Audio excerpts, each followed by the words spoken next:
ദുരൂഹ സാഹചര്യത്തിൽ സ്ത്രീകളെ കാണാതാകുന്നു. ക്രൈംബ്രാഞ്ച് നടത്തിയ അന്വേഷണത്തിൽ ചേർത്തലയിലുള്ള CM സെബാസ്റ്റ്യൻ എന്നയാളെ ചോദ്യം ചെയ്യുന്നു. ഒരു സാധാരണ മാൻ മിസ്സിംഗ് കേസായി മാറിപ്പോകാവുന്നതായിരുന്നു 4 സ്ത്രീകളുടെ തിരോധാന പരമ്പര. ഇപ്പോൾ ഈ കേസ് ധർമ്മസ്ഥല പോലെയാകുമോ എന്നാണ് പോലീസുകാർ പോലും സംശയിക്കുന്നത്. ചേർത്തലയിൽ നിന്ന് കാണാതായ ബിന്ദു പത്മനാഭൻ, ഐഷ, ഏറ്റുമാനൂർ സ്വദേശി ജൈനമ്മ, വള്ളാക്കുന്നത്ത് സിന്ധു ഇങ്ങനെ 4 സ്ത്രീകളെ ദുരൂഹ സാഹചര്യത്തിൽ കാണാതായതിന് പിന്നിൽ സംശയനിഴലിൽ ഒരാൾ മാത്രം, സെബാസ്റ്റ്യൻ. ആരാണ് സെബാസ്റ്റ്യൻ? വസ്തു ഇടപാടുകളിലൂടെ സമ്പന്നനായ സെബാസ്റ്റ്യൻ ഒരു കാലത്ത് പള്ളിപ്പുറത്തുകാരുടെ അമ്മാവനായിരുന്നു. ഒറ്റപ്പെട്ട പ്രദേശത്തുള്ള 2.5 ഏക്കറിൽ സ്ഥിതി ചെയ്യുന്ന വീട്ടിലായിരുന്നു സെബാസ്റ്റ്യന്റെ താമസം. 2017 ബിന്ദു പത്മനാഭൻ എന്ന സ്ത്രീയെ കാണാനില്ല എന്ന പരാതി വന്നതോടെ നടന്ന അന്വേഷണത്തിലാണ് കോട്ടയം ക്രൈംബ്രാഞ്ച് സെബാസ്റ്റ്യനെ ചോദ്യം ചെയ്യുന്നത്. അതുവരെ നാട്ടുകാർക്ക് ഏറെ പ്രിയപ്പെട്ടവനായിരുന്നു ഇയാൾ. പിന്നീടാണ് വസ്തു ഇടപാടുകളിൽ സെബാസ്റ്റ്യൻ നിരവധി പേരെ കബളിപ്പിച്ചതായി പരാതികൾ വരുന്നത്. കേസിൽ ഉൾപ്പെട്ട് നിരന്തരം പോലീസ് വീട്ടിലെത്തിയതോടെ ഇയാളും കുടുംബവും താമസം ഭാര്യ വീടായ ഏറ്റുമാനൂരിലേക്ക് മാറ്റി. സ്ത്രീകളെ കൊന്ന് അവരുടെ സ്വർണ്ണാഭരണങ്ങളും വസ്തുവും കൈക്കലാക്കുക എന്നുള്ളതാണ് ഇയാളുടെ പ്രധാന ലക്ഷ്യമെന്നാണ് പുറത്തുവരുന്ന വിവരങ്ങൾ. അങ്ങനെയെങ്കിൽ സെബാസ്റ്റ്യൻ ഒരു സീരിയൽ കില്ലറാണോ എന്നാണ് ഇനി അന്വേഷണത്തിലൂടെ വ്യക്തമാകേണ്ടത്. ഈ കേസിന്റെ തുടക്കം എങ്ങനെയാണ് എന്ന് നോക്കാം. ചേർത്തല കടക്കരപ്പള്ളി ആലുങ്കൽ സ്വദേശിനി ബിന്ദു പത്മനാഭന്റെ തിരോധാനമാണ് ഈ കേസുകളുടെയെല്ലാം തുടക്കം. 23 വർഷങ്ങൾക്ക് മുൻപ് കാണാതായ ബിന്ദു പത്മനാഭൻ ഇപ്പോൾ ജീവിച്ചിരിപ്പുണ്ടോ അതോ മരിച്ചോ എന്ന് പോലും ആർക്കും അറിയില്ല. എന്നാൽ ബിന്ദു പത്മനാഭൻ തിരോധാന കേസിലെ മുഖ്യപ്രതിയെന്ന് പോലീസും ക്രൈംബ്രാഞ്ചും സംശയിക്കുന്ന സെബാസ്റ്റ്യന്റെ വീട്ടുവളപ്പിൽ നിന്ന് മൃതദേഹാവശിഷ്ടങ്ങൾ കണ്ടെത്തിയപ്പോഴാണ് വീണ്ടും ബിന്ദു പത്മനാഭൻ തിരോധാന കേസ് വാർത്തകളിൽ ഇടം പിടിക്കാൻ കാരണമായത്. ആരാണ് ബിന്ദു പത്മനാഭൻ? കോടീശ്വരിയായിരുന്നു Bindu. Retired excise circle inspector Padmanabha പിള്ളയ്ക്ക് ധാരാളം ഭൂസ്വത്തുക്കൾ ഉണ്ടായിരുന്നു. മകൻ പ്രവീൺ ഇറ്റലിയിൽ, മകൾ ബിന്ദു ബംഗളൂരുവിലും. വിസ സംബന്ധമായ പ്രശ്നങ്ങൾ കാരണം പ്രവീണിന് വർഷങ്ങളോളം നാട്ടിൽ വരാൻ കഴിഞ്ഞിരുന്നില്ല. പത്മനാഭ പിള്ള 1999 മക്കളായ പ്രവീണിനും ബിന്ദുവിനും തുല്യമായി സ്വത്തുക്കൾ വീതിച്ച് വിൽപ്പത്രം തയ്യാറാക്കി. പിന്നീട് ഈ സ്വത്തുക്കളെല്ലാം ബിന്ദുവിന്റെ പേരിലേക്ക് മാത്രമായി എത്തുന്ന വിധം 2002 നവംബർ 22 മറ്റൊരു വിൽപ്പത്രവും രജിസ്റ്റർ ചെയ്തു. പത്മനാഭ പിള്ള മരിക്കുന്നതിന് ദിവസങ്ങൾക്ക് മുൻപായിരുന്നു പുതിയ വിൽപ്പത്രം തയ്യാറാക്കിയത്. പത്മനാഭ പിള്ള മരിക്കുന്നതിന് 2 മാസം മുൻപ് ഭാര്യ മരിച്ചിരുന്നു. പിതാവ് സ്വത്തെല്ലാം തനിക്ക് മാത്രമായി നൽകിയെന്നും സഹോദരൻ പ്രവീണിൽ നിന്നും തനിക്ക് സംരക്ഷണം വേണമെന്നും ആവശ്യപ്പെട്ട് ബിന്ദു പോലീസിൽ പരാതി നൽകുമ്പോഴാണ് പ്രവീണും തൻ്റെ സ്വത്തുക്കളെല്ലാം സഹോദരിക്കായി പിതാവ് എഴുതിവെച്ച വിവരം അറിയുന്നത്. ഇറ്റലിയിലായിരുന്നതിനാലും സ്വന്തം സഹോദരി ആയതിനാലും പ്രവീൺ തർക്കത്തിനും കേസിനുമൊന്നും പോയില്ല. എന്നാൽ ഇറ്റലിയിൽ നിന്നും നാട്ടിലെത്തിയ പ്രവീൺ മനസ്സിലാക്കുന്നത് സഹോദരി സ്വത്തെല്ലാം വിറ്റു തുലച്ചുവെന്നും കഴിഞ്ഞ 3 വർഷമായി ബിന്ദുവിനെ കുറിച്ച് യാതൊരു വിവരവും ഇല്ല എന്നുമായിരുന്നു. ഇതോടെ 2017 പ്രവീൺ സഹോദരിയെ കാണാനില്ല എന്ന് പോലീസിൽ പരാതി നൽകി. 2013 ശേഷം സഹോദരിയെക്കുറിച്ച് വിവരങ്ങളില്ല എന്നായിരുന്നു പരാതി. 2013 ഓഗസ്റ്റിൽ മാവേലിക്കരയിൽ മാതാവിന്റെ സഹോദരിയുടെ വീട്ടിൽ ബിന്ദുവും പള്ളിപ്പുറത്തെ റിയൽ എസ്റ്റേറ്റ് ഇടപാടുകാരനുമായി എത്തിയെന്നും പിന്നീട് ബിന്ദുവിനെക്കുറിച്ച് യാതൊരു വിവരവുമില്ല എന്നാണ് പരാതിയിൽ പറഞ്ഞിരുന്നത്. ഇതാണ് ബിന്ദു തിരോധാനവുമായി സെബാസ്റ്റ്യനെ ബന്ധപ്പെടുത്തിയത്. തുടർന്ന് അവസാന കാലങ്ങളിൽ സെബാസ്റ്റ്യനോടൊപ്പം ബിന്ദുവിനെ പലരും കണ്ടിട്ടുള്ളതായി പോലീസിന് മൊഴി ലഭിച്ചു. പോലീസിന്റെയും ക്രൈംബ്രാഞ്ചിന്റെയും അന്വേഷണത്തിൽ കാണാതായ ബിന്ദു 2003 മുതൽ സെബാസ്റ്റ്യനുമായി അടുത്ത ബന്ധം പുലർത്തിയിരുന്നതായും പലതവണ സെബാസ്റ്റ്യന്റെ പള്ളിപ്പുറത്തെ വീട്ടിൽ വന്നിട്ടുള്ളതായും കണ്ടെത്തി. ബിന്ദു മാതാപിതാക്കളുടെ മരണശേഷം ഏറ്റവും കൂടുതൽ ഇടപഴകിയിട്ടുള്ളത് സെബാസ്റ്റ്യനുമായി മാത്രമായിരുന്നുവെന്നും തെളിഞ്ഞു. അങ്ങനെയാണ് സെബാസ്റ്റ്യനെ 1-ാം പ്രതിയാക്കി പോലീസ് കേസ് രജിസ്റ്റർ ചെയ്തത്. ബിന്ദുവിന്റെ പേരിൽ വ്യാജരേഖ ചമച്ച് വസ്തുവിൽപ്പന നടത്തിയതിന് സെബാസ്റ്റ്യനെ സഹായിച്ച കുറുപ്പംകുളങ്ങര സ്വദേശിനി മിനി എന്ന ടി ജയ, പ്രമാണം തയ്യാറാക്കിയ ഇടപ്പള്ളി അറക്കൽ പറമ്പിൽ വീട്ടിൽ ജി ഗോവിന്ദൻകുട്ടി മേനോൻ, സാക്ഷിയായി ഒപ്പിട്ട ചേന്നമ്പള്ളിപ്പുറം സ്വദേശി പി കുര്യൻ, 1-ാം പ്രതിയുടെ സഹായി ഷിൽജി എന്നിവരും അറസ്റ്റിലായിരുന്നു. മിനിയാണ് ബിന്ദുവിന്റെ പേരിൽ ആൾമാറാട്ടം നടത്തി രേഖകളിൽ ഒപ്പിട്ടത് എന്നും പോലീസ് കണ്ടെത്തി. സെബാസ്റ്റ്യനും ബിന്ദുവും പതിവായി യാത്ര ചെയ്തിരുന്ന ഓട്ടോറിക്ഷയുടെ ഡ്രൈവർ എസ് മനോജിനെ ഈ അന്വേഷണം നടക്കുന്നതിനിടെ ആത്മഹത്യ ചെയ്ത നിലയിലും കണ്ടെത്തുകയായിരുന്നു.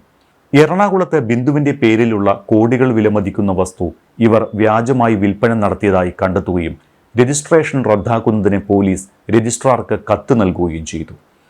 ബിന്ദുവിന്റെ പിതാവിന്റെ പെൻഷൻ തുക 2006 വരെ ബിന്ദു ട്രഷറിയിൽ നിന്ന് ഒപ്പിട്ട് വാങ്ങിയതിന് രേഖയുണ്ട്. എന്നാൽ അതിനുശേഷം ഇവരെക്കുറിച്ച് ഒരു വിവരവുമില്ല. ബിന്ദു പത്മനാഭനെ കൊലപ്പെടുത്തിയിരിക്കാനുള്ള സാധ്യതയും തള്ളിക്കളയാനാകില്ല എന്ന് അന്വേഷണ ഉദ്യോഗസ്ഥർ കോടതിയെ അറിയിച്ചു. യഥാർത്ഥ രേഖകളെ വെല്ലുന്ന വ്യാജരേഖകൾ ചമച്ച് സെബാസ്റ്റ്യൻ ഉൾപ്പെടെയുള്ള പ്രതികൾ ക്രമക്കേട് നടത്തിയത് ബിന്ദു ഇല്ലാതായതിനു ശേഷമാകാനുള്ള സാധ്യതയെക്കുറിച്ചും പോലീസ് പറയുന്നുണ്ട്. ഇനി ബിന്ദുവിൽ നിന്നും ഈ കേസ് ജൈനമ്മയിലേക്ക് എത്തുന്നതെങ്ങനെ? 2024 ഡിസംബർ 23-നാണ് ജൈനമ്മയെ കാണാതായത്. പാലായിൽ ധ്യാനത്തിന് പോകുകയാണ് എന്ന് പറഞ്ഞാണ് ജൈനമ്മ വീട്ടിൽ നിന്ന് ഇറങ്ങിയത്. 4 ദിവസം കഴിഞ്ഞിട്ടും തിരിച്ചെത്താതായതോടെ ഭർത്താവ് അപ്പച്ചനും സഹോദരൻ സാവിയോ മാണിയും പോലീസിൽ പരാതി നൽകി. പക്ഷേ അന്വേഷണത്തിൽ പുരോഗതിയുണ്ടായില്ല. തുടർന്ന് ഈ വർഷം ഏപ്രിലിൽ ഹൈക്കോടതി നിർദ്ദേശത്തെ തുടർന്നാണ് ക്രൈംബ്രാഞ്ച് കേസ് ഏറ്റെടുത്തത്. കാണാതായ ദിവസങ്ങളിൽ ജൈനമ്മയുടെ mobile phone tower location Cherthala പള്ളിപ്പുറത്തായിരുന്നുവെന്ന് അന്വേഷണ സംഘം കണ്ടെത്തി. സമാനമായ മറ്റൊരു തിരോധാന കേസിൽ പ്രതിസ്ഥാനത്തുള്ള സെബാസ്റ്റ്യന്റെ വീട് ഈ പരിസരത്താണ് എന്നറിഞ്ഞ ക്രൈംബ്രാഞ്ച് 2 മാസം മുൻപ് സെബാസ്റ്റ്യനെ ചോദ്യം ചെയ്തു. വിശദമായ പരിശോധനയിൽ ജൈനമ്മയെ കാണാതായ ദിവസങ്ങളിൽ ഇരുവരുടെയും മൊബൈൽ ഫോണുകൾ ഒരേ ടവറിന്റെ പരിധിയിൽ ഉണ്ടായിരുന്നതായി കണ്ടെത്തുന്നു.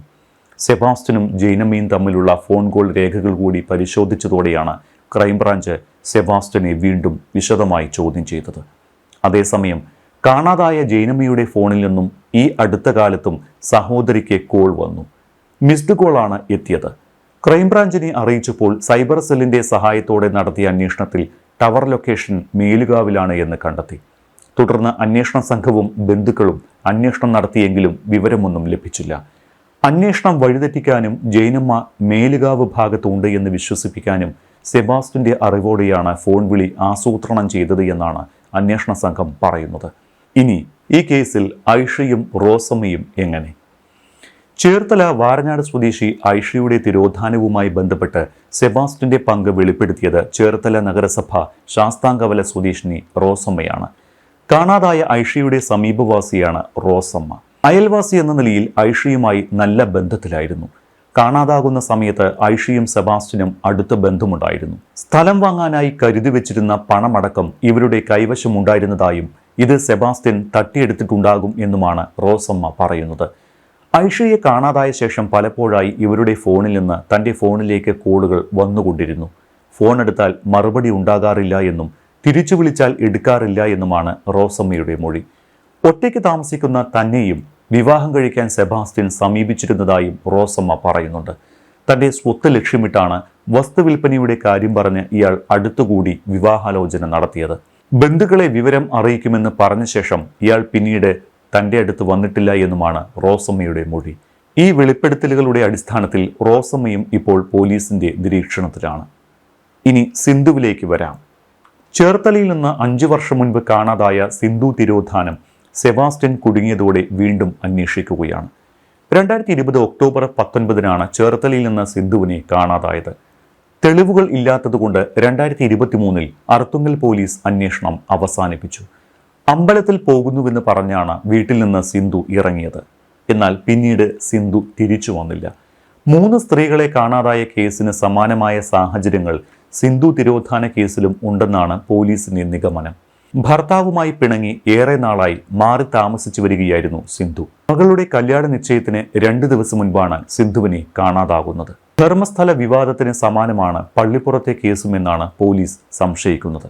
ജൈനമ്മ തിരോധാനവുമായി ബന്ധപ്പെട്ട് സെബാസ്റ്റ്യനുള്ള പങ്ക് വ്യക്തമായതോടെയാണ് ഇയാൾ താമസിച്ചിരുന്ന പള്ളിപ്പുറത്തെ വീടും പരിസരവും പരിശോധിക്കാൻ തീരുമാനിച്ചത്. പരിശോധനയിൽ ഇയാളുടെ വീട്ടുവളപ്പിൽ നിന്നും കത്തിക്കരിഞ്ഞ മൃതദേഹ ഭാഗങ്ങൾ കുഴിച്ചിട്ട നിലയിൽ കണ്ടെത്തി. ഇത് ജൈനമ്മയുടേതാണ് എന്ന നിഗമനത്തിലാണ് തുടരന്വേഷണം ഇപ്പോൾ നടക്കുന്നത്. ജൈനമ്മയുടേതല്ല എന്ന് കണ്ടെത്തിയാൽ ഇതേ വീട്ടുവളപ്പിൽ തന്നെ അവശിഷ്ടങ്ങൾ ഉണ്ടാകുമെന്ന ഉറപ്പിലാണ് സംഘം. തലയോട്ടിയുടെയും തുടയെല്ലിൻ്റെയും ഭാഗങ്ങളാണ് കണ്ടെത്തിയത്. ഇതിനൊപ്പം ക്യാപ്പിട്ട പല്ലുമുണ്ടായിരുന്നു. ചേർത്തലയിൽ നിന്ന് കാണാതായ ഐഷയ്ക്കും ഇത്തരത്തിൽ പല്ലുണ്ടായിരുന്നതായി ജില്ലാ ക്രൈംബ്രാഞ്ച് സംഘവും ബന്ധുക്കളും സ്ഥിരീകരിച്ചിട്ടുണ്ട്. കാണാതായ ബിന്ദു പത്മനാഭനും പല്ലിൽ ക്യാപ്പിട്ടിരുന്നതായി സൂചനയുണ്ട്. ജൈനബയ്ക്കു പുറമെ ബിന്ദു പത്മനാഭനും ഐഷയും കൊല ചെയ്യപ്പെട്ടിരിക്കാമെന്നാണ് ഇപ്പോഴത്തെ നിഗമനം. ഇവരുമായി ബന്ധപ്പെട്ടും DNA പരിശോധനയ്ക്കുള്ള ശ്രമം തുടങ്ങിയിട്ടുണ്ട്. ഈ കേസുകളിലൊക്കെ സെബാസ്റ്റ്യന്റെ പങ്ക് വ്യക്തമാണ്. പക്ഷേ കേസ് തെളിയാൻ ഒന്നുകിൽ തെളിവ് വേണം, ഇല്ലെങ്കിൽ സെബാസ്റ്റ്യൻ വായ തുറക്കണം. DNA പരിശോധനാ ഫലത്തിലാണ് ക്രൈംബ്രാഞ്ചിന് ഇപ്പോൾ പ്രതീക്ഷ. ഈ കേസിൽ കൂടുതൽ ഇരകളുണ്ടോ എന്നും വ്യക്തമല്ല. കൂടുതൽ തെളിവുകൾ ലഭിക്കുന്നതുവരെ കാത്തിരിക്കേണ്ടി വരും.